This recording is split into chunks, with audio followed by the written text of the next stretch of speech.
introduce someone and you have to do it in 30-second preparation time, then you decide that it will be a very personal introduction. Also, Dan Brooks is Emeritus Professor of the University of Toronto. If I am not wrong, he's a biologist, but he is also a very famous photographer who probably takes as much interest to capture visions of the world as biologists and pandemics researchers to look into the scientific intricacies, what is beyond this surface. So he is in several dimensions looking into what the world is today and it may be tomorrow. We spent some time together in Coercive, sometimes in Portrait. Some red wine has been consumed, and we had a lot of very interesting discussions. First and foremost, Dan is a very brave man who is not afraid to go into difficult situations. He is married to a Hungarian lady, like myself used to be, so I know what does it mean. And then the next is that he looks not only into the future, but looks in the past. And looking into the past, you may find situations which gives you a clue how the future may unfold. He said some 7,000 years ago, humanity discovered warfare. It was not in its job description before. So since 7,000 years, we are able to destroy ourselves.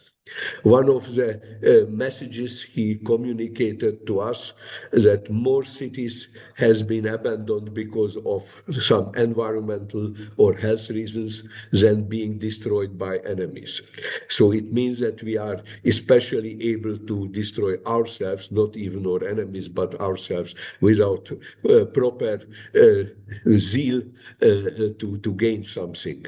And he was among those very few who predicted COVID. Of course, he did not say it will be as benign and as fast forgotten as it became, but he is the scholar who has dim visions, but unfortunately these dim visions, at least in a way of reality, has been realized. So it is very important to listen to persons like Dan Brooks. And with this, I believe I give the word to him and to Jody to moderate the session. Thank you. And Brooke, Dan, if I omitted something which you would have liked to be heard, please add to it. I believe I made a mental striptease of you quite efficiently. All the best. Thank you very much, János. That was very kind and very comprehensive. So yeah, if we can just bring up the presentation. This thing. Okay. So, okay.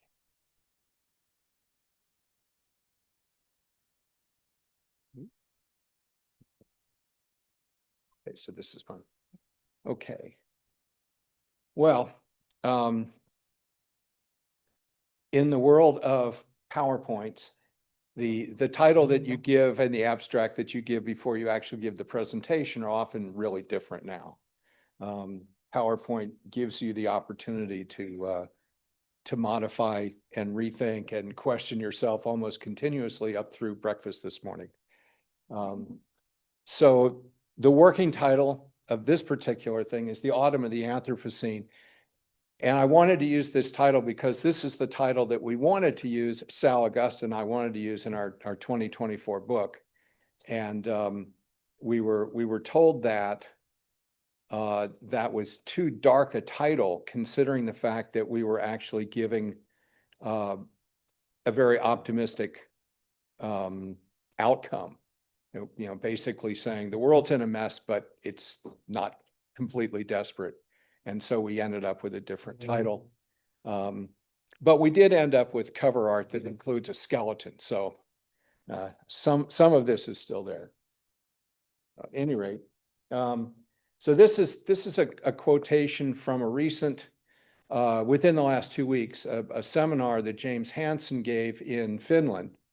And he began his presentation by saying that climate change is characterized by delayed response and amplified feedback, which is a recipe for intergenerational inequality. And his primary focus right now is actually on his grandchildren, which is the same as mine.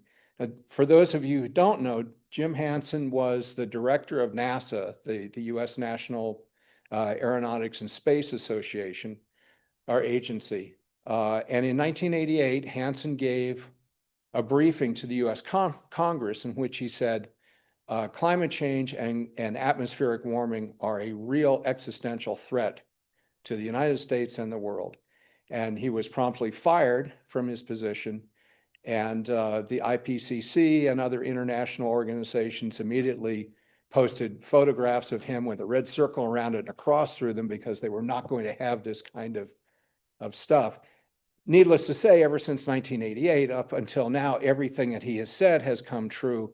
And consistently, his projections about the rate of atmospheric warming have been much more consistent with the overly optimistic pictures that come out of the COP meetings, like the COP30 that was just in Brazil, which is not surprising because the IPCC and COP meetings are primarily political events. For example, the most recent COP that's finishing up this week was held in Brazil. It was sponsored by, last year it was in a petro state, which was an interesting choice, but sort of truth in advertising. And this year it was in Brazil, where what is supposed to be a very strongly pro-environmental government carved a large highway right through the middle of the forest in order to make it easier for the COP participants to get into the meeting venue where they could see that Brazil was doing such a wonderful job of preserving its rainforest. So it continues to be a political entity. It continues to be political theater, which does nothing more except increase the carbon footprint of human beings on the planet. So there we are. Now, my perspective as an evolutionary biologist is that history is not destiny. There's nothing preordained about what's going on. However, the past is always with us, and it always has some impact on what we do, our perceptions of what is possible, and oftentimes restricts the range of motion, the degrees of freedom for what we do in the future.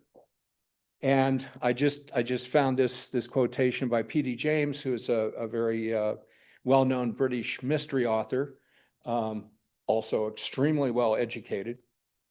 And she wrote in one of her novels, "A history which interprets the past to understand the present and confront the future is the least rewarding discipline for a dying species." Now, this is 1964 that she wrote that.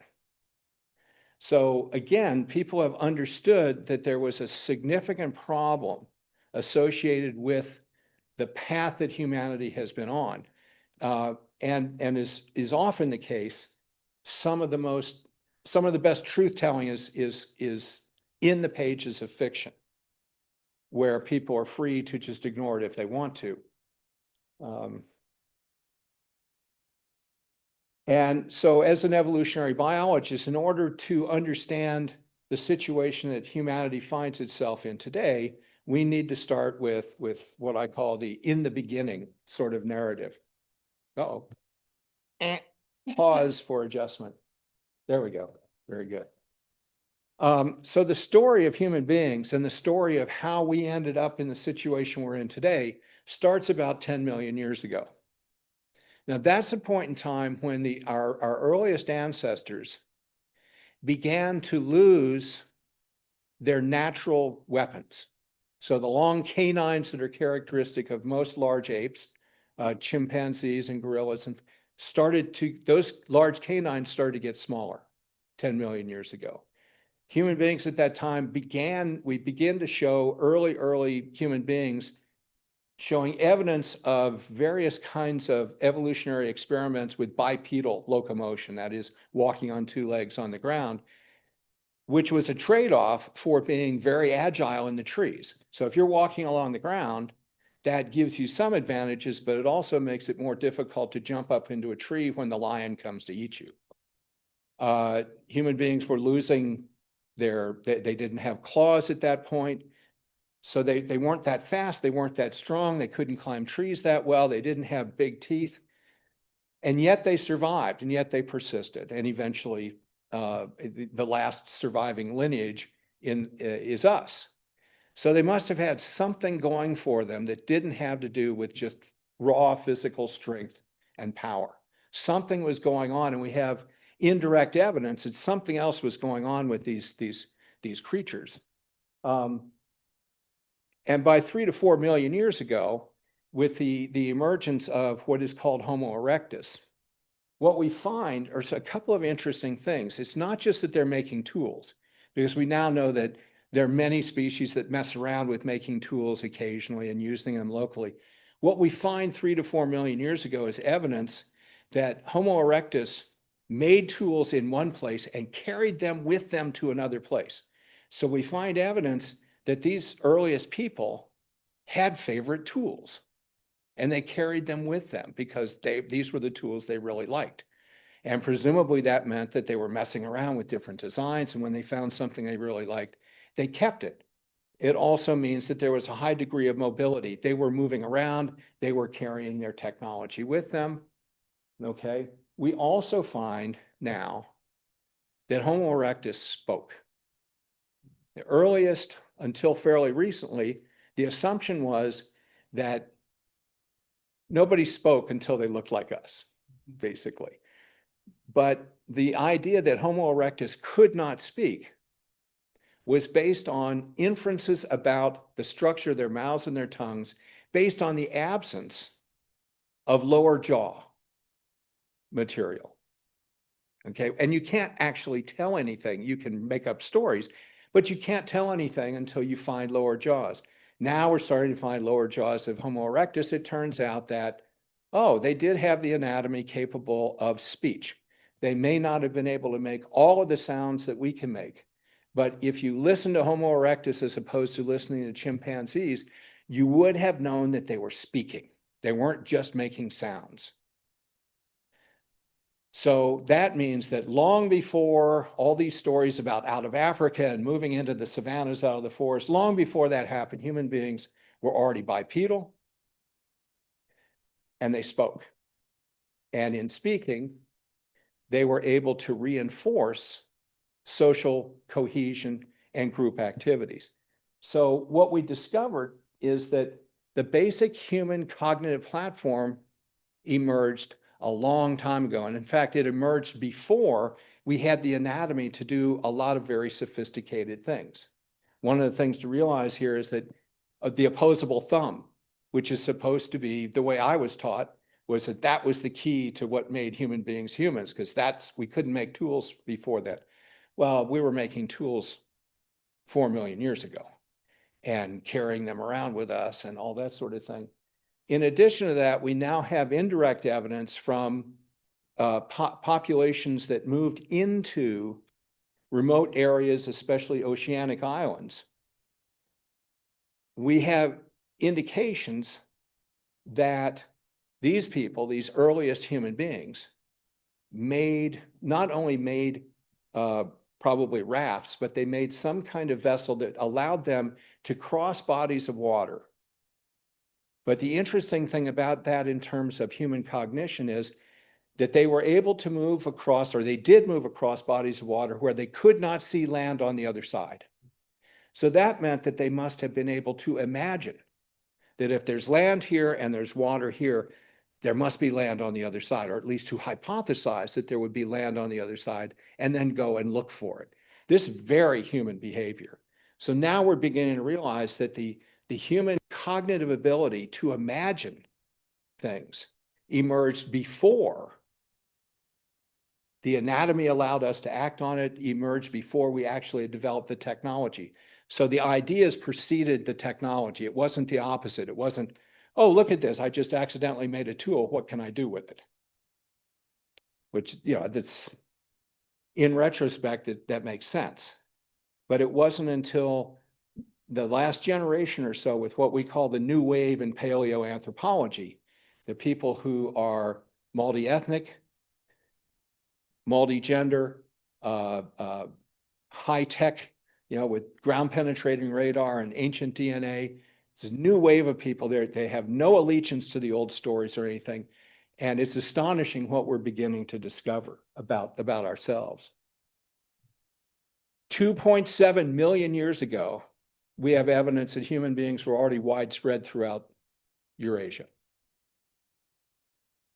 But we also have evidence now that human beings were widespread throughout Africa. The story had been that human beings start out in the jungles in Northeast Africa. The jungles go away because of drying up. The humans suddenly have to magically adapt to living in savannas. That gives them all these capacities to be modern human beings, and then they move around. And the ones that didn't get out of the jungles into the savanna went extinct. We now know that that's all crap. The reality is that some human beings moved out into the grasslands, but most human beings stayed in the forests in Africa. And in fact, the ones that stayed in the forests in Africa were the ones that became Neanderthals and modern human beings. The ones that moved out at this point in time, 3 million years to 2.5 million years ago, were earlier humans. These were Homo erectus and Homo habilis. 1 million years ago, opposable thumbs finally show up. At this point, human beings have been making tools for 3 million years. Then the opposable thumb evolves. Tool making becomes more interesting, more complicated. They start to do more things because having opposable thumbs does allow you to manipulate your environment better. But the idea of making tools had already been in the human psyche for 3 million years at that point. That's also the point at which we begin to find evidence that the lives of human beings, mostly in terms of nutrition and longevity, were such that you begin to see 3 generations alive in human populations consistently. In other words, you have a consistent presence of grandparents in the population. We then see the emergence of all of these amazing rock carvings and rock paintings in secluded places, back in the back of a cave, in a canyon that was protected. And there is a wonderful research group in South Africa and Norway working together who have recognized that what was going on with these rock carvings and rock paintings were in fact teaching aids, that the grandparents were staying with the grandchildren in safe areas, teaching them while the parents were out getting food and doing, whatever they needed to do on a daily basis. So you begin to see at this point, you begin to see a 3-generational model in which teaching becomes very efficient. And teaching, of course, is a major part of cultural evolution, cultural inheritance, and this sort of thing. And that happens about 1 million years ago. Now fast forward to 35,000 years ago, which is just before the last ice age. And by that time, we have evidence of organized religion, which is primarily naturalistic and matriarchal in structure. The oldest undoubted remains of a shaman that we have is from about 35,000 years ago, and it was a woman. We have music. In fact, by that time, we have all of the elements of a modern orchestra. We have strings, we have brass, we have woodwinds, and we have percussion. We already know by the visual aids, the teaching aids that are still showing up on caves, we know 2 things were happening by this point in time. One is that abstract concepts were starting to be taught.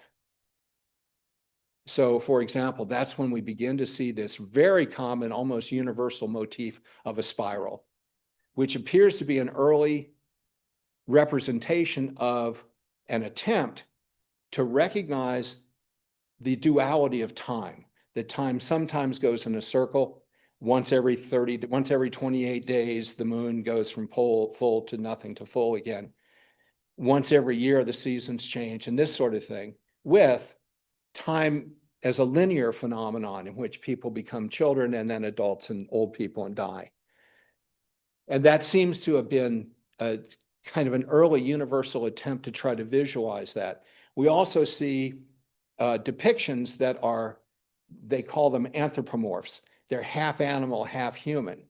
And this seems to have been an effort to say, okay, it's half human, half antelope. And it's like, okay, if you're going to hunt the antelope, you need to think like the antelope. You need to know where it is in order to find it. And then in the background, there's a lion. And you go, you also need to understand that if you're hunting an antelope, thinking like the antelope, you have to recognize that there's something else out there that might be hunting you. So this is a fairly sophisticated kind of teaching curriculum. We also find evidence of plant and animal husbandry. This is not agriculture as strictly defined, but they understood the natural history of plants and animals, seasonal movements and things like that. There's evidence from 100,000 years ago of groups of human beings coming together in particular places when particular food plants were producing their seeds that were used for food. We find different groups of human beings coming together and helping each other harvest the crop, partition the crop out, and then they go away and they don't come back for another year. But we also do find some evidence by 35,000 years ago or a little bit older of domestication, true domestication, particularly dogs. There's very clear evidence now that dogs were domesticated by that time. Now, 27,000 and 19,000 years ago, so basically the end of the Pleistocene, that is the last glacial maximum, the most recent ice age. And a couple of things to remember is that this is not the ice age that Neanderthals experienced. Neanderthals were extinct by the time this ice age happened. Only quote unquote modern human beings experienced this ice age. The ice age that Neanderthals had to deal with was 80,000 years ago, was the one before this. So all the stories you may have learned about Neanderthals and human beings coexisting during the ice age, conditions were bad, they fought with each other, and only the smartest, us, won out, and the Neanderthals went extinct, and we survived and we won and run up the victory flag. But the reality is that most of the people in Europe, for example, ran away from the ice age because that's what evolutionary systems do. That's what species do. When conditions are bad, they don't stand there and magically adapt to the new conditions. They run away until they can find conditions where they can live. That's mostly what happened to human beings in Europe. By the end of the last ice age, there were probably only about 3,000 human beings left in Europe. And there's evidence that the ones that were there were eating each other. So the ones that stayed in Europe were not very smart. The ones who ran away were really smart. And they ran away mostly to the Levant, the Europeans. But this was happening all over the world. And in the Southern Hemisphere, of course, people were moving from the south up. So there was this movement away from the glaciers, away from the mountains, away from the bad conditions. One major group of human beings converged on the Levant, where conditions stayed really, really nice and stable all throughout the ice age. And that is where we see the first evidence of organized agriculture. So animal husbandry then becomes, and plant husbandry becomes actual agriculture. There was a lot of, the conditions were really good. So there was a lot of time and ability to experiment. And that's what human beings did for almost 10,000 years. At the end of the last ice age, human beings began to move out of those areas into areas that were opening up because the glaciers were receding. There was nobody living in those areas. There were, like I said, there were no more than 3,000 people in all of Europe. So there's basically an enormous amount of open land for people to move into.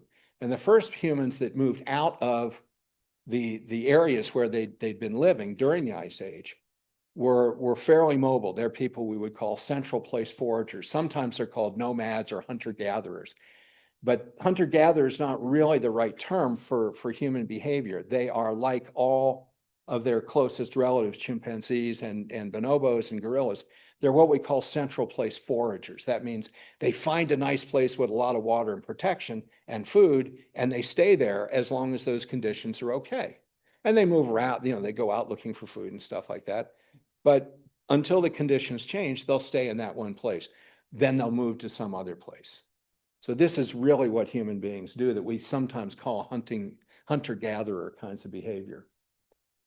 Now, as human beings moved out of places like the Levant into Europe, or out of Southeastern and Southern Asia into the northern parts of Asia, and from equatorial Africa south, what we find is that because they understood agriculture, this is the first evidence we have of human beings making wholesale modifications of their landscape.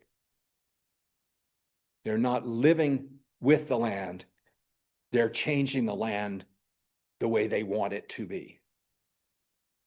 And that's pretty much the beginning of the Anthropocene and the termination of human beings living a purely Darwinian life.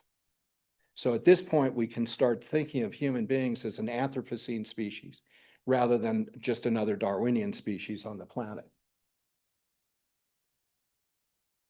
15,000, 12,000 years ago in Europe, the timing is different in different parts of the world, of course, but we'll use this as just a general marker. It's what we call the Great Transition in the Anthropocene. This is the point at which human beings begin to move out and bringing agriculture with them. The hunter-gatherers, the central place foragers, find lots of nice land for agriculture and nobody living there, so they settle down and become farmers. So their mobility becomes reduced because the conditions are good. There's farmland for them to farm, and we see this begin to happen. But within a few thousand years, what we discover is that human beings have become so good at agriculture that individual farmers are producing more food than they need. And this creates the first human economy, food for goods. And we begin to see evidence that in the settlements, which were farming settlements, we now begin to see specialists moving into these farming specialists. So somebody doesn't have to make tools and grow the food. One person can make the tools because he's really good at making tools. Other people are actually growing the food. The people that grow the food give the people who are making the tools the food. And so it's basically a barter system, food for tools, tools for food, this sort of thing. So settlements become highly diverse in terms of what different people do. There's specialization, there's division of labor, and this is allowed by the overproduction of food. But overall, population density is still low enough at this point that these settlements are not overrunning the local carrying capacity. So for a while, they're in what we call the Goldilocks region. Conditions are not too hot, not too cold, just right. Not too much water, not too little water, just enough water, this sort of thing. And in those settlements, even though they were becoming sort of proto-cities, proto-permanent settlements, they still retained the aspects of central place foragers such that if the environmental conditions changed, they just left and went someplace else and started over again. Now, about 9,000 years ago, this is the part of the Anthropocene that we call the Great Tragedy. At that point, a number of things had emerged in towns and the earliest cities that were in places where the environmental conditions stayed pretty consistent and consistently good for a fairly long period of time.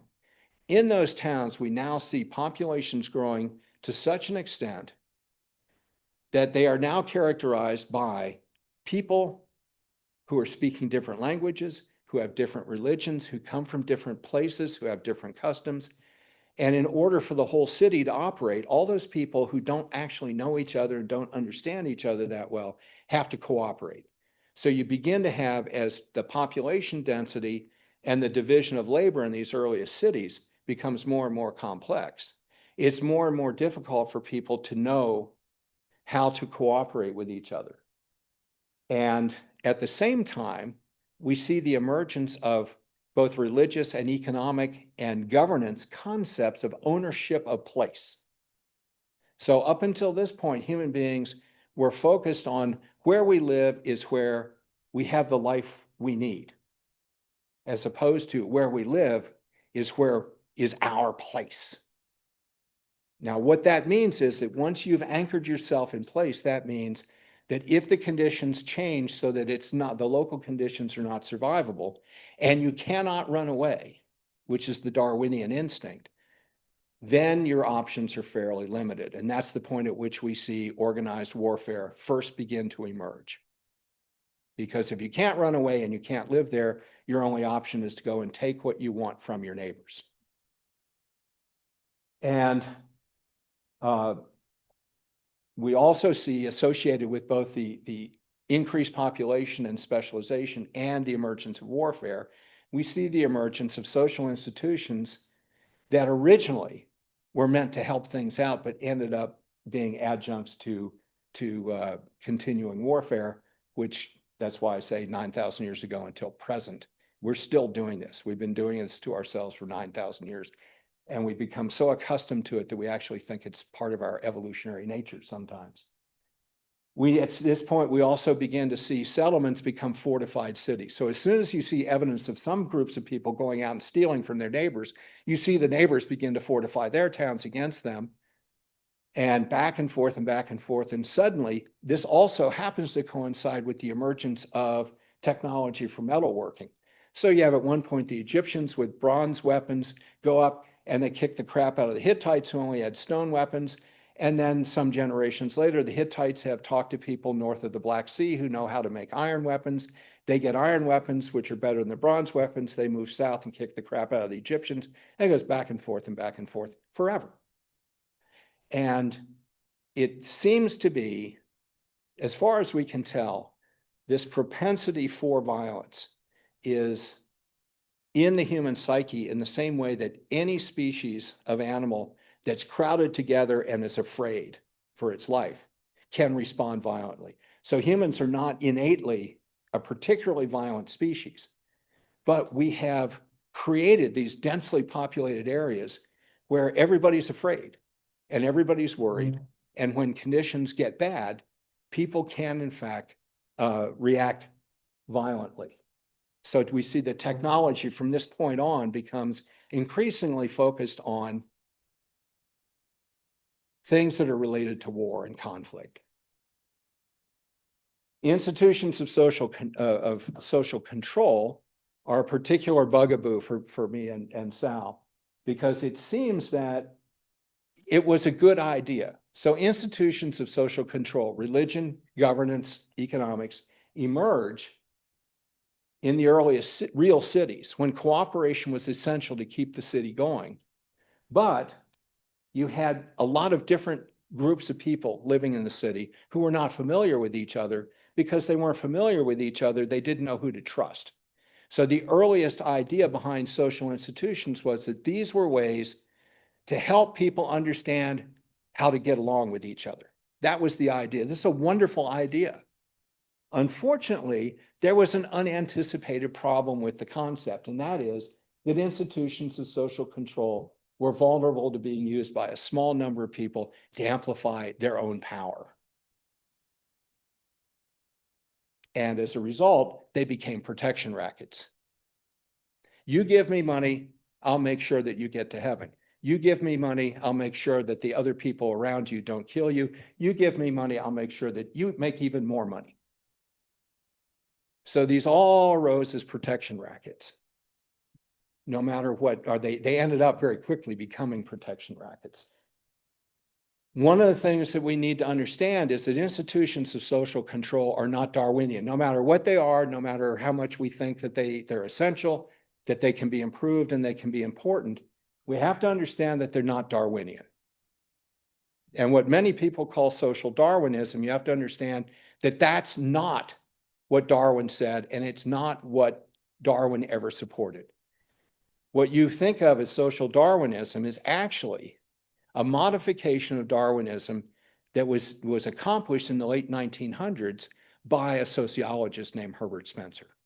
So social Darwinism is not biology, it's sociology laid on top of biology and modified to make it look like the biology justified our sociology. This is what Darwin said. One of the things you may not know is that Darwin's sister, for example, was a major leader in the British anti-slavery movement.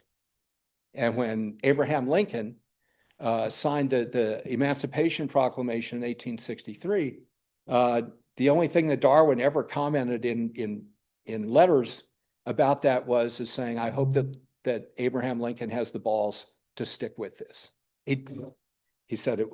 He didn't use that term exactly, but that was the sense of what he said. 1756 is the arbitrary date chosen for the beginning of the Industrial Revolution. That's the year that the first functional steam engine was put into operation in an industrial context. But it's just an arbitrary date. But this is the point at which technological advancement allowed warfare and exploitation to occur at a distance. So certain countries had the weaponry and the ocean-going technology and everything to be able to go to a country far, far away and simply colonize them, enslave them, extort materials from them. And nobody at home could see it, so nobody at home thought there was a problem. This is also the point at which the first measured impact of industrial output amplifying the interglacial warming. See, between the glaciers, the periods of glaciation, there is a warming trend. At the end of the Ice Age, things began to warm up. And there is a normal geological cycle of warming, then cooling, warming, and cooling. So there's a background of expected warming during this period of time. But this is the 18th century is the first time we were able to measure the impact of industrial output on that background warming. So the first evidence that human beings were actually accelerating the warming trend first becomes available. And this is also the point at which we see the first evidence of a major explosion in the human population, the bend in the famous hockey stick curve. 1951 is the most recently recognized element of the Anthropocene or stage in the Anthropocene, which is called the Great Acceleration. And this is basically acknowledging this amazing burst of technological advancement following the Second World War. This is now slowing, and there is published evidence now suggesting that the rate of technological innovations associated with mitigating climate change is slower than the rate of climate change itself. And the amount of technological innovation it would take to make the technology offset this is now beyond anything humanity's ever seen. And I'll come back to why that's significant. We have now exceeded planetary carrying capacity for humans. And the only way we can accommodate more humans, because remember, there still is a net growing human population, even though fertility rates globally are dropping quite nicely. Biologists love that. Economists are going crazy. They hate this, but that's for other reasons. Now, the only way we can accommodate the increasing number of human beings is by increasing socioeconomic inequality. So we can do that. If we create more and more and more poor people, we can support more and more people living some kind of life on the planet. And you can decide whether or not we're actually seeing this happen in real time. And the final phase of the Anthropocene is what's now being called the Great Collapse. This is not my term.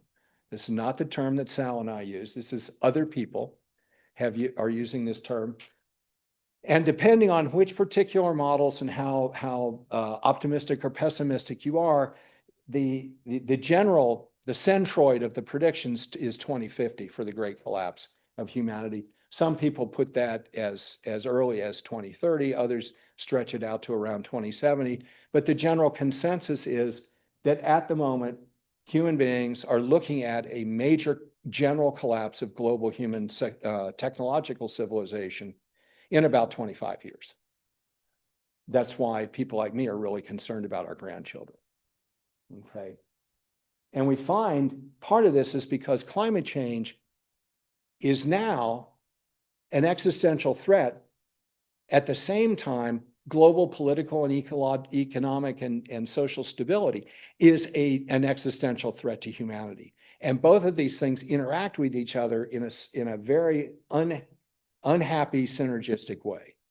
So countries that are torn apart internally can't do anything to contribute to global initiatives to try to mitigate global climate change, for example.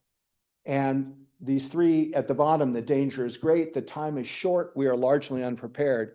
That is a phrase that came out of a conference in Singapore in December of 2016.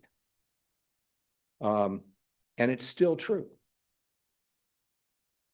This is why we talk about intergenerational inequality.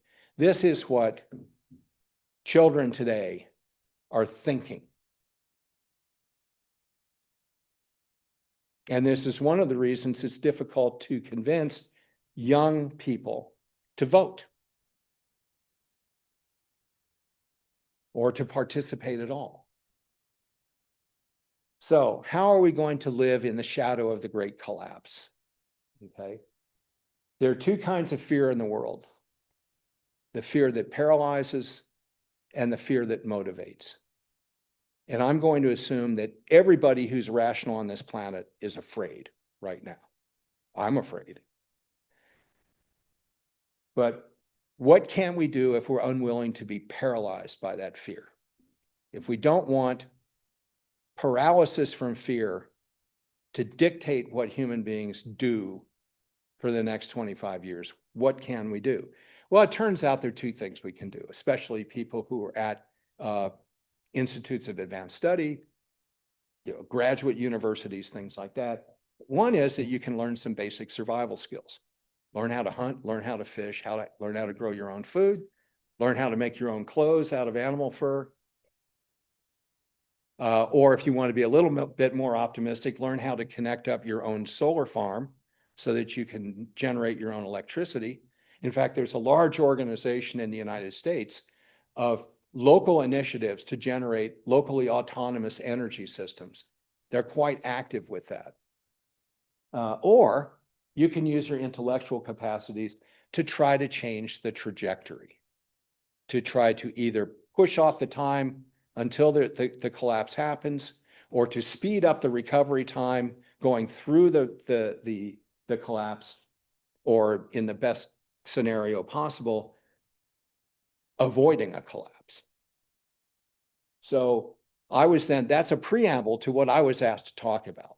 So I was told, here are three topics that the new UN University campus in Coercive is going to be focused on. And I should talk in my own particular dark way about those three topics. So let's talk about transformational technologies. First thing is that technologies don't transform. Human beings use technology to transform, except possibly AI. Now, AI may turn out to be intrinsically transformative, but if so, that represents a potential threat to humanity, and it's something that we need to take seriously. Now, I want to talk briefly about why the AI movement, the corporate AI movement in the United States, is a scam. Okay, we need to understand that artificial intelligence is not economically viable at this point. It has nothing to do with what you can do with AI. It has to do with the mythology that this is an economically viable operation. So the first thing we need to understand is that all the data centers are energy and water pigs. And in the United States, places that opt to allow an AI center to be developed do so because the local government believes that that's going to create lots and lots of new jobs. So they allow these centers to be built, and they either charge them reduced rates or nothing for the electricity and the water that they use. The electricity for running the computers and the water for cooling the computers. And all that extra use of electricity and water, the cost of that is put off onto the local residents of the area where the data center is. So you may be in a place where the local government is saying, oh, this is going to be really good for the economy. And then you say, then why am I paying more for water and electricity? Well, it's because you're the product. You're not the beneficiaries. Okay, the data centers and the companies that run those data centers are generating economic benefits at the expense of local people. Okay, so footnote, see 12th century feudalism in Europe.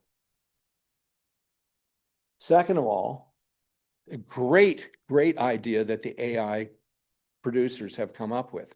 You charge the users to use the AI, either indirectly or directly. So if you're on Microsoft, for example, your subscription for Microsoft Office is going up a little bit every year because you're now getting the benefits of all this AI stuff. The problem is the AIs are pretty stupid and uneducated, and you're expected to teach them for free. It's a great thing for the companies. This is a wonderful thing.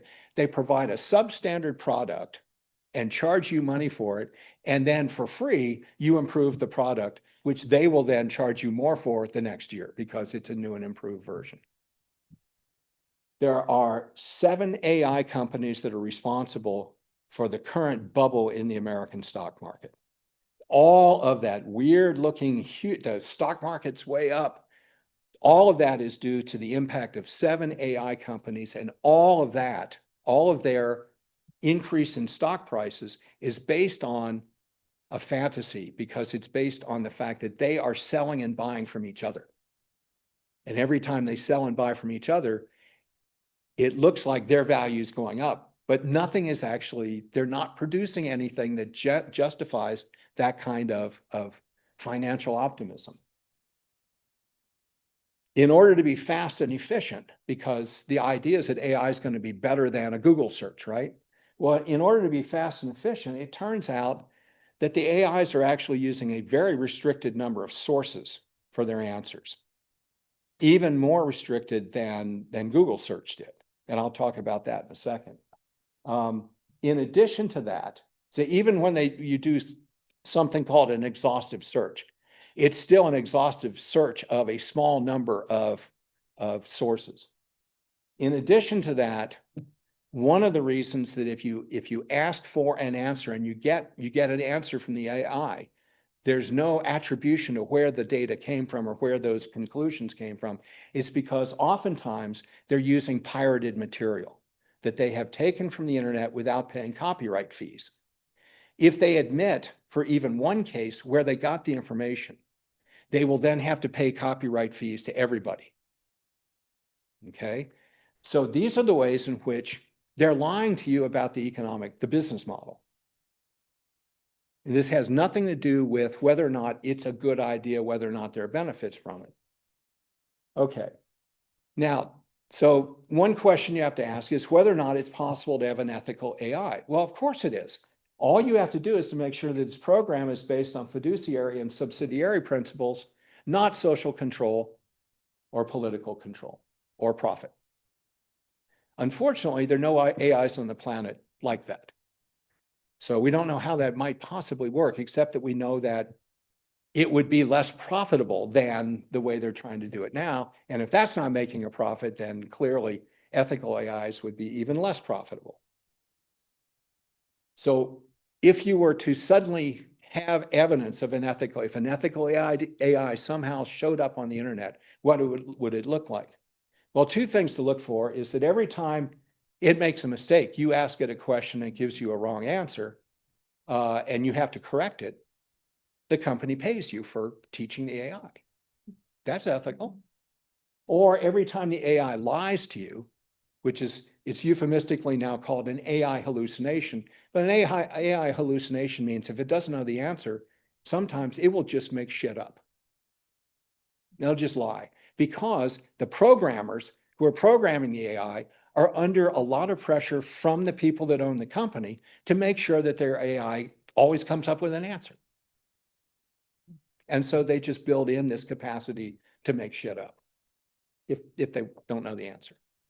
It's, one of the first things I learned as a graduate student was if you're going to be teaching undergraduates and you're only 1 or 2 years older than they are, Somebody's going to ask you a question and you don't know the answer. The worst thing you can do is to make something up, is to bullshit them. So because undergraduates have really good bullshit detectors. And what I was taught from the time I was a first-year graduate student was, if you don't know the answer, you go, that's a really good question. I don't know the answer. Why don't we find out the answer together? But that's not what the AI model is all about, because they're trying to make a profit. They're not trying to learn. The irony of transformational technology is that we know that that's not the answer. And we've known that for a long time. Garrett Hardin, in the Tragedy of the Commons, pointed out that the survival of humanity is what complex systems theory people call a no technological solution problem. Survival requires behavioral change. And that presents a double irony because it's very difficult for human beings to change their behavior. And that's because there are three aspects of human behavior that seem to be hardwired in our psychology. One is that we have a really strong need for drama. Okay, that's why crisis response is better than prevention. It's more emotionally satisfying. And in things like that, this is, Aniko and I've talked about this for years now. That's why not a single public health policy has changed since the COVID pandemic, because it felt much better to constantly be talking about crisis response than to quietly talk about prevention. In our political systems around the world, no political candidate will ever be elected to office by saying, those 30 terrorist attacks that you never heard about, that's on me. You get no votes for that. That one terrorist attack that I responded to really aggressively, you'll get elected for that. It's part of our underlying psychology. We have a strong attraction to magic. Human beings love magic. And the biggest magic right now is this notion that technology will save us. Everybody's susceptible to this. And finally, all human beings have a strong aversion to bad news. We all want to kill the messenger, especially if the bad news involves taking personal responsibility. The worst kind of bad news is to say, this is happening and it's your own fault. Nobody wants to hear that. That's why James Hansen is never invited to any of the COP meetings. So we go on to the next topic, war and peace. Now, from an evolutionary standpoint, the answer to this is simple. Doctor, it hurts when I do this. Well, stop doing that. Okay. Now, it's not going to happen because human beings have committed themselves to this behavior. And it's been going on for so long. It's never worked, but we've never questioned for 9,000 years. We haven't questioned. The next war is going to be the one that will produce peace. Okay. That 9,000 years ago was the defining moment of the Anthropocene, of modern human existence. How's that working out? Well, we've had 9,000 years of never ending. We've been at war with ourselves for 9,000 years and we've never stopped. It's never worked. It's never going to work. And it's now a luxury we can't afford. We're not stupid. Sal and I, we're not stupid. We know that's just because two muddy boots biologists say, hey, war's really stupid, you should stop. Nobody's going to stop it. We're so addicted to this. It's unlikely. And this tie-in between sort of what's being called in the United States muscular Christianity or white nationalism is old. So in the 4th to 5th century of the Common Era, this guy, Publius Flavius Vegetus Renatus, published a book called About Military Things, and he made famous this quote: "He who wants peace, let him prepare for war." And he called himself, in his own writings, he self-identified as a Christian. So this kind of stuff has been going on. Religious justifications for violent actions has been going on for a long time. Every major religion on the planet prohibits individual killing. You cannot, if you're a member of a major religion, you're not allowed to kill somebody. On the other hand, all those religions also sanction group murder. They all sanction things like crusades and wars on this and wars on that, and killing a village of people you don't like. You can't kill somebody, you can't kill an individual person, but you can kill whole groups of people. This is just fine. And that's why George Carlin, during the Vietnam War, this is a comedian, for those of you who don't know, he's an American comedian, now dead. And he said, he was the one who said that fighting for peace is like screwing for chastity. War can't be controlled or contained. Wars can be instigated, they can be started, but they can't be controlled. That's a myth. Humanity now has war machines that are capable of destroying the planet. And even when we're not using those weapons, our so-called conventional weapons in a globalized world, we're now in a situation where deaths outside of combat zones far outnumber the number of deaths inside combat zones. So the number of people in sub-Saharan Africa, for example, who have starved to death because Russia and Ukraine are killing each other off instead of exporting grain, is much higher than the number of Russians and Ukrainians who've killed each other. And you can generalize this to virtually every country on the planet. It's a common myth that war is good for the economy. It's not true. War doesn't stimulate innovation, and long-term success of economies is based on innovation. What war stimulates is production and efficiency of production. You produce lots and lots and lots of useless crap because it's all just being generated to kill other people. And eventually that conflict will end. And so eventually the need for that kind of production will end, and there will be an inevitable economic crash afterwards.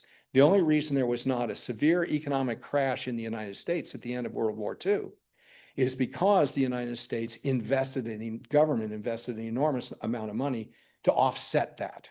But if you go back to the end of World War I, you'll find that virtually every country involved in the conflict in World War I suffered a major economic collapse afterwards. It's only stability that stimulates innovation. Now let's circle back to AI, and I'll just leave you with this. If AIs had been implemented in weapons control during the Cuban Missile Crisis, we wouldn't be here. Civilization would have ended in 1962. And those of you who don't know the particular case of a particular Soviet nuclear weapons submarine should find out about that and find out that had it not been for fallible human beings saying, wait a minute, let me think about this. If it had just been an AI that could react like that, it would have been all over based on a mistaken understanding of an intercepted communication. So let's go on to something else. Let's go on to futures literacy. First of all, I'd like to say that I'm all in favor of literacy in the future. It would be a refreshing change in the trend that I've seen in the last 25 years. Humans have always prized literacy ever since grandparents began teaching their grandkids by making those visual aids on the walls of caves and the walls of rock outcroppings 1 million years ago. And now I'm going to say something really provocative. And I'm included in it, so I'm not stepping outside of this and avoiding responsibility. It's nobody's fault, but everyone's to blame. This is a phrase that my co-authors and I have used in a number of books in the last 10 years. Everybody in this audience and online who's younger than 40 is functionally illiterate. And everybody who's over 50 is responsible for that. And everybody who's in the middle gets to be confused. All right, so here's how we've made graduate students functionally illiterate. Up until 1998, if you wanted to write a proposal for a PhD thesis, it took 1 to 2 years of work in the library to find out everything that had been published about your topic, to learn the questions that people had asked, to learn the ideas that people had that were later abandoned, the good outcomes, the negative outcomes. You then had an overview of where your field was. You could then generate a hypothesis about what you wanted to do to add something to that particular line of study. Take you 1 or 2 years in the library, and we called it a literature search. But in 1998, Google searches came online. And suddenly, we discovered that PhD students were only taking a couple of months to generate a thesis proposal because they were doing a Google search, not a literature search, and because the number of sources of published information that had been scanned into digital form was very small compared to what was in the libraries. It didn't take them nearly as much time to fool themselves into thinking that they had knowledge of the discipline. And they didn't. That was the point. I was still a university professor at that time.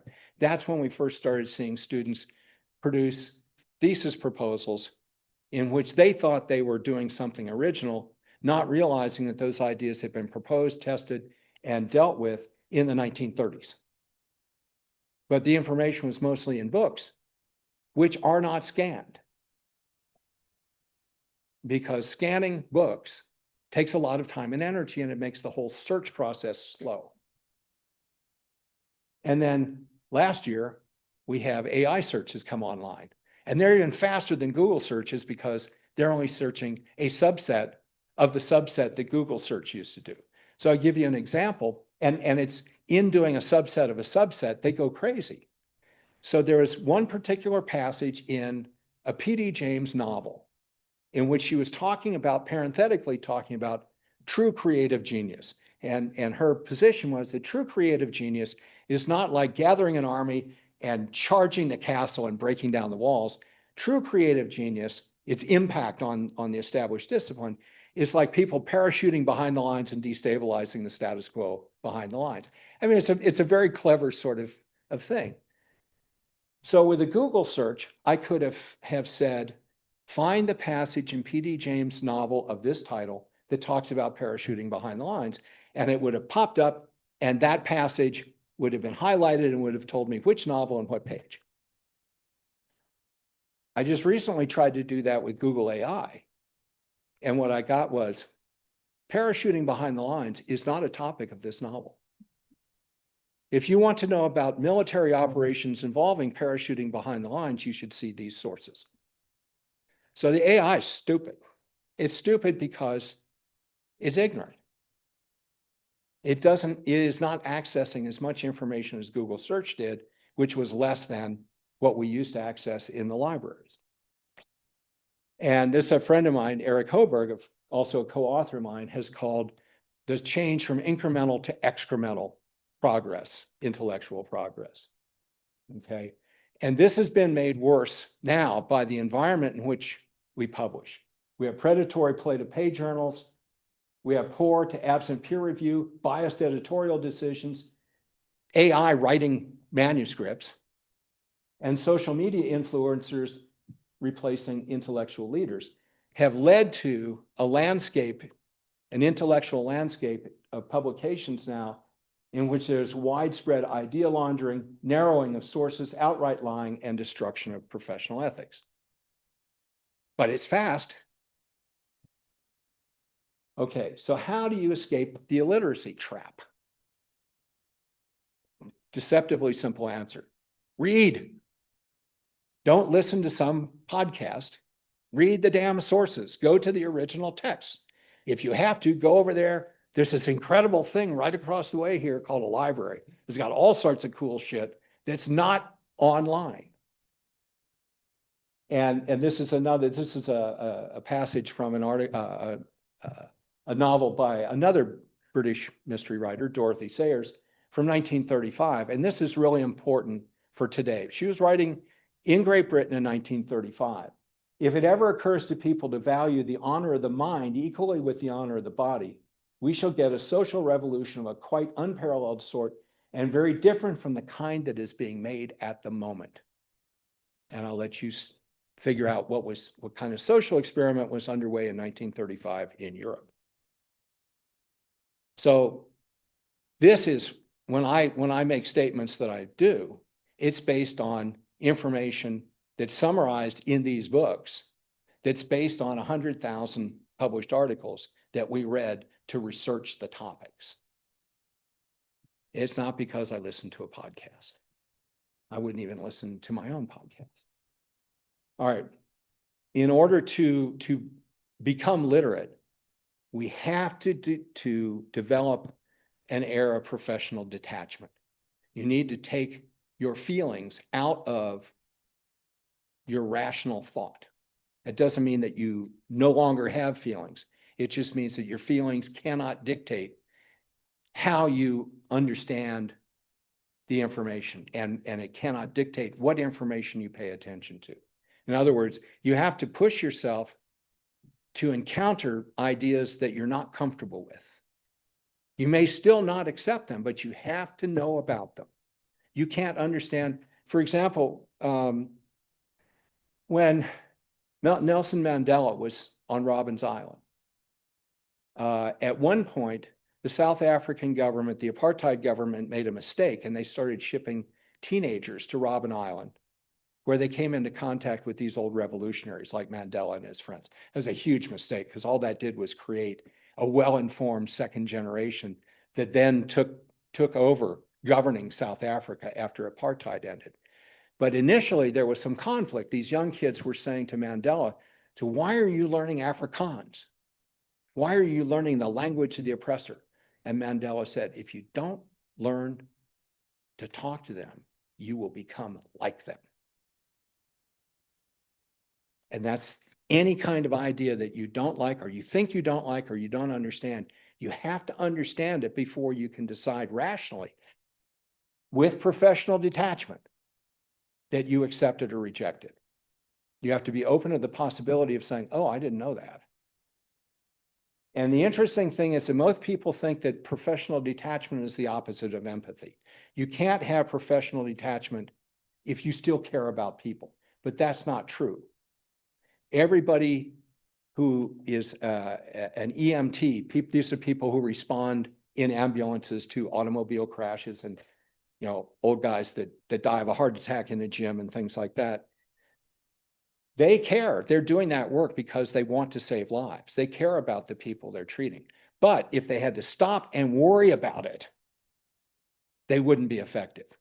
They are trained to put their feelings aside, save the person's life, and then worry about it later. So detachment is actually the opposite of teleology. Okay, detachment is the opposite of saying, "Well, that's the way it was meant to be. What can I do?" You need to internalize the pragmatics of complex systems. You need to understand that complex systems cannot be forced into optimal, unchanging states. The strength of complex systems lies in the fact that they're sloppy and messy, and they move around. They will not change gradually and incrementally. You can't say, "Oh, it's only moving like this now, so 100 years from now it'll only be moving like that." That's not going to happen. And they may or may not give early warning signs of abrupt changes. Oftentimes they won't. Like some of the new information that's just come out about, you know, massively rapid glacial melt in the Antarctic. Now, what happens? Now we're going to circle back from literacy back to transformational technologies. What happens if there is some kind of global AI and it decides that humanity violates the zeroth law of biotics? And I'll show you what that is in just a second. And basically, what happens if the AI decides that the greatest threat to the biosphere is Homo sapiens? Now, depending on what kinds of safeguards are programmed into the AI, there are two options to the AI as a detached, non-emotional, rational entity. They'll either domesticate us or they'll eliminate us. And that depends on whether or not Asimov's laws of robotics are part of their programming, which happens. Now, how would those work? All right, how would the AI domesticate humanity? Well, it would dumb down the herd, making them passive and stupid. It would enact euthanasia and eugenics programs by denying targeted people access to food, housing, and healthcare. And then it would kill or imprison the ones that didn't conform. Oh, look at that. You don't need AI to do that. There are already human beings on the planet, many of them in charge of producing AIs, who actually believe that this would be a good thing. So what kind of AI are they going to be producing, or have they produced? Now, how would an AI eliminate humanity? Well, it wouldn't go to war with humanity like Terminator and these other post-apocalyptic things. It would just treat humans as a pest control problem. And what do we do for pest control? Well, we poison their habitats, food and water supplies, make them violent towards each other by crowding them together so much that they'll fight with each other over restricted resources. Like this. These are pest control devices. They're pest control traps. They're called ant traps. You put them in your house during the summer, the ants wander in and they die because it smells good, smells like it's really delicious, but it's actually poison. What is the human pest control trap? They're called cities. Okay. Large cities are maintained for a privileged few by a disposable workforce. And the place and the people will be abandoned by those privileged few anytime the conditions become unlivable. And what's the justification for this behavior? It's just the cost of doing business, because as this line from a Blade Runner film says, hey, every leap of civilization was built off the back of a disposable workforce. The AIs will have the same attitude. We're just a disposable workforce. So is this how the Anthropocene ends? High density cities and climate insecure places. More than 50% of human beings now live in those conditions. Institutions of social control that are not working and warfare all make civilization's survival problematical. Not, Homo sapiens in some form will survive, but maybe not all this stuff that we like. So we are beyond sustainability.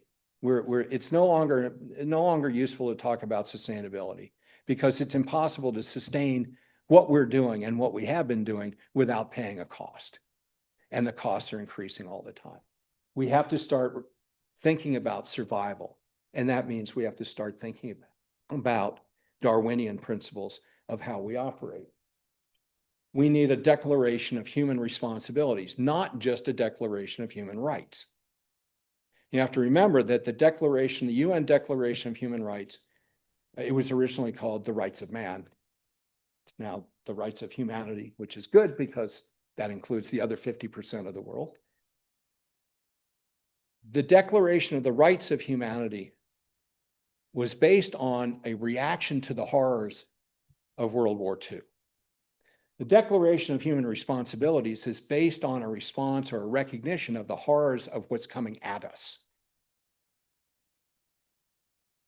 So, whereas the Declaration of Human Rights was more about correcting the problem, this is about trying to avoid the problem, avoid a problem. And our contribution to this has from a Darwinian perspective, is what we call the 4 laws of biotics. They're a public policy framework based on Darwinian principles. That doesn't mean it's the only way we could do this. This is just our particular contribution based on our particular professional perspective. And they represent what we call a third way between unacceptable apocalypse and unattainable utopia. And the 4 laws of biotics, this is just a quick summary. The first says, don't do anything that will destroy the biosphere. Okay, so if AI say, wait a minute, humanity is going to destroy the biosphere, that violates the most fundamental law of biotics. We've got to stop humanity from doing that. We either kill them or domesticate them. Number 2, we have to understand that the biosphere is already adapting to climate change, and it didn't wait for us to decide whether or not we were going to be part of that. And most of conservation biology has been policies that are aimed at stopping this process. And yet evolutionary adaptation is the only process that has ever preserved the biosphere after major environmental perturbations in the past, and it's never failed. But conservation priorities, conservation policies, like the ones that have just been agreed to or re-agreed to in Brazil, are all about stopping any kind of change. but change is the only way the biosphere survives. Don't exploit the biosphere beyond its capacity to evolve in the face of change. Okay, so in other words, you can use the biosphere, you can use biodiversity, you can have crops, you can eat animals, you can eat plants, you can do whatever you want to. You can make clothes, all this sort of stuff, but only to the extent that you don't destroy the biosphere's evolutionary capacity to adapt. And you can even protect yourself from the biosphere. You don't have to allow every disease-causing organism on the planet to infect your children, so long as the way you protect yourself doesn't destroy the biosphere. So, for example, you can either vaccinate your children, or you can take a gigantic flamethrower and destroy all of the habitat on the planet where the mosquitoes and the ticks that transmit the disease live. And the third law of biotics says you can't do the second one. You can't go destroy the biosphere in order to protect yourself, especially when protecting yourself from things like mosquito-transmitted and tick-transmitted diseases is as easy as saying, here's the behavior of mosquitoes, here's the behavior of ticks, here's how you avoid them. Making the third way operational, we have a very explicit platform, we have a very explicit set of hoped-for goals. Everything in the middle is very mushy, the actual implementation. And that's because we don't believe that one size fits all. We believe that if there are 100 different languages and 100 different cultures, there will be 100 different ways to implement the laws of biotics and allow human beings to survive. And if you try to produce one policy that everybody implements the same way, all you're going to do is make 1 out of 100 groups of people happy, and the rest will be unhappy, and it's not going to work. Now, this is not a time to kill yourself. It's not a time to go crazy. Okay, it's not desperate. It's important. There are problems, but we have time to be pragmatic, proactive, and persistent. We can cope with what's going on now.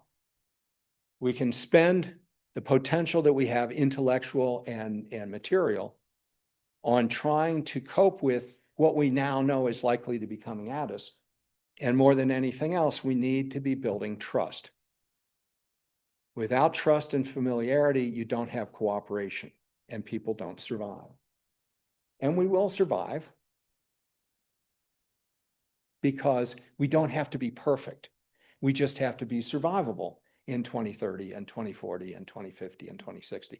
We don't have to say, we can't do anything until we have the utopia. This is, no, it's much more Darwinian than that. We have a problem right now. Let's solve that problem, and then we'll cope with the next problem as it shows up.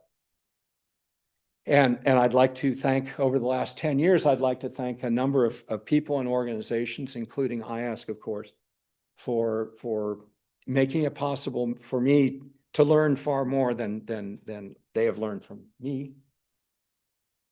And then I would like to say so long and thanks for all the patience. Thank you very much.